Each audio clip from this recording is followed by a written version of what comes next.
Bonsoir à tous et bienvenue sur Actu Afro, votre chaîne d'information africaine en continu. Aujourd'hui, nous faisons le point sur une situation humanitaire préoccupante en Côte d'Ivoire. Le pays enregistre un afflux record de réfugiés, avec plus de 115 000 demandeurs d'asile recensés au 12 février 2026, contre environ 80 000 fin 2025. Ces populations fuient principalement les violences armées et les attaques terroristes au Burkina Faso, au Mali, en Guinée et au Ghana. Près de 95% de ces réfugiés sont installés dans le nord du pays, une zone déjà confrontée à d'importantes difficultés économiques et sociales. Parmi eux, on compte plus de 56 000 femmes et enfants, souvent contraints de tout abandonner pour échapper à l'insécurité. Face à cette crise, les autorités ivoiriennes ont mis en place un enregistrement biométrique, l'octroi du statut de réfugié, ainsi que des programmes d'intégration communautaire et de retour volontaire.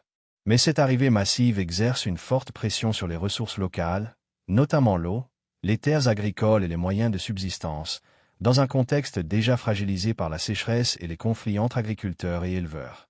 Dans cette vidéo, Actu Afro vous propose un décryptage complet de cette crise humanitaire et de ses enjeux pour la Côte d'Ivoire. Index revers pointant vers la droite blanc, abonnez-vous à Actu Afro. Activez la cloche et restez informés de toute l'actualité africaine.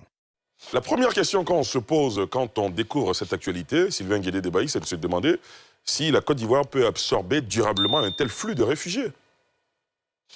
Bon, c'est vrai qu'on a une tradition d'hospitalité. oui, oui. C'est bien intriguant, Ali, parce que habituellement, c'était les pays du Nord, c'est-à-dire les pays qui sont en crise. Mais dans votre reportage, on parle de la Guinée Et du Ghana. C'est quand même assez difficile à comprendre parce que potentiellement, ces pays sont en paix.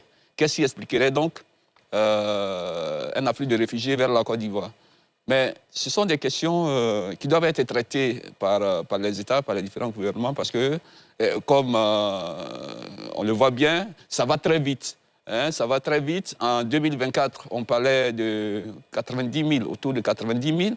Et puis, aujourd'hui, en 2026, 115 000, je pense que c'est excessif. Et puis, ça pose quand même des problèmes de voisinage, des problèmes de salubrité, des problèmes de sécurité, etc. Donc, je crois qu'il faut mettre de côté toute considération et puis regarder vraiment le problème en face pour pouvoir le régler. Mais de toutes les façons, la Côte d'Ivoire ne doit pas fermer ses frontières parce que je crois que ce n'est pas de gaieté de cœur que ces populations-là choisissent de venir en Côte d'Ivoire. Ce sont des contraintes, c'est la situation qui l'impose.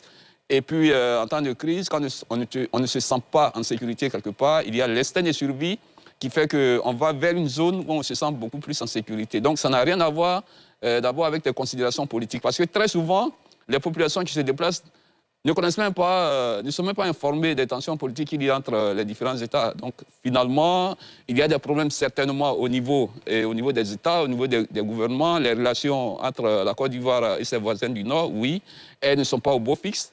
Mais les populations, quand vous regardez, vous vous demandez, mais pourquoi c'est vers la Côte d'Ivoire qu'ils viennent? Non, ils viennent vers la Côte d'Ivoire parce que là, ils pensent qu'ils seront en sécurité.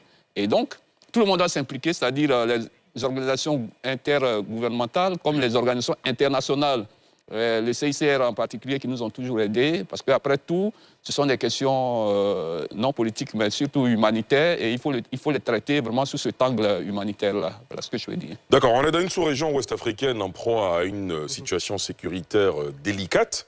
Évidemment, je veux parler du terrorisme, qui est très présent dans certains pays et qui est même à nos portes. On n'a pas cessé de le dire. Est-ce qu'il faut craindre un risque d'infiltration sécuritaire à Lamine Fofana? C'est une éventualité. C'est une éventualité, donc tout État responsable, et la Côte d'Ivoire, un État responsable, prend ses mesures, les précautions.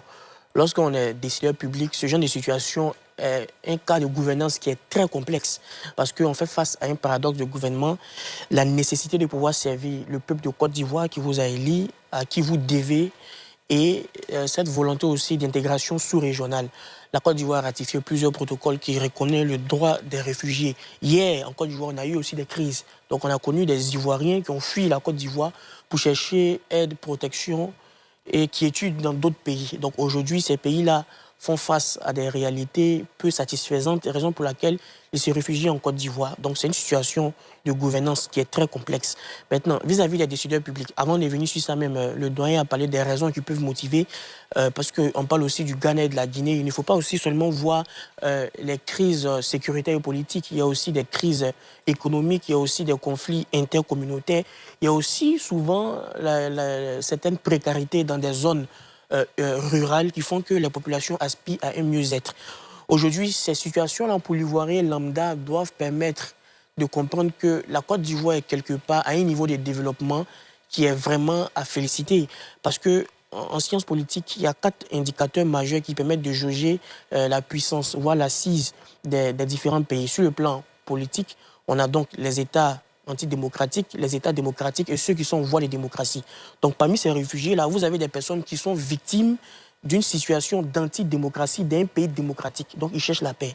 Deuxième élément, il y a aussi sur le plan économique. Donc, les pays pauvres, très endettés, ceux émergents et ceux qui sont développés. Donc, vous avez aussi, parmi ces réfugiés-là, des personnes qui fuient soit la précarité, soit aussi les conditions économiques qui sont difficiles. Un troisième indicateur, c'est sur le plan sécuritaire. Donc, vous avez des États faibles, des États faillis, et puis des États qui sont puissants. Donc, c'est des personnes aussi qui font face à des réalité où l'État n'a pas le pouvoir régalien de pouvoir assurer la sécurité de sa population.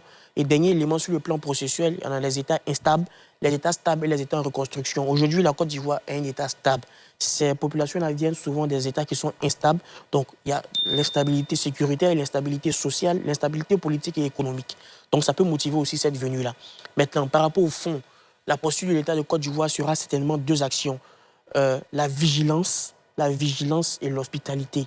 L'hospitalité parce que vous ne pouvez pas chasser aussi des réfugiés de cette manière, mais vigilance parce que ce sont des acteurs transnationaux. Voilà, en relation internationale, on a 3 grands acteurs.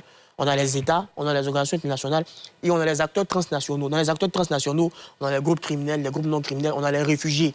Donc les réfugiés sont des acteurs transnationaux. Ils peuvent basculer la gouvernance d'un pays soit sur le plan positif, comme sur le plan négatif. Ils peuvent favoriser le banditisme, l'insécurité, les vols, les pillages. Ils peuvent aussi surutiliser les infrastructures économiques et les infrastructures sociales de base.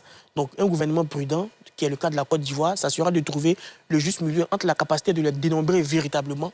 Donc une fois qu'on arrive à les dénombrer, on arrive à voir comment on améliore le dispositif et aussi cette vigilance pour ne pas que ces acteurs transnationaux qui aujourd'hui sont en situation de détresse puissent négativement mener des actions en Côte d'Ivoire, ce qui va aussi nuire aux Ivoiriens. La deuxième chose, c'est par rapport aux populations.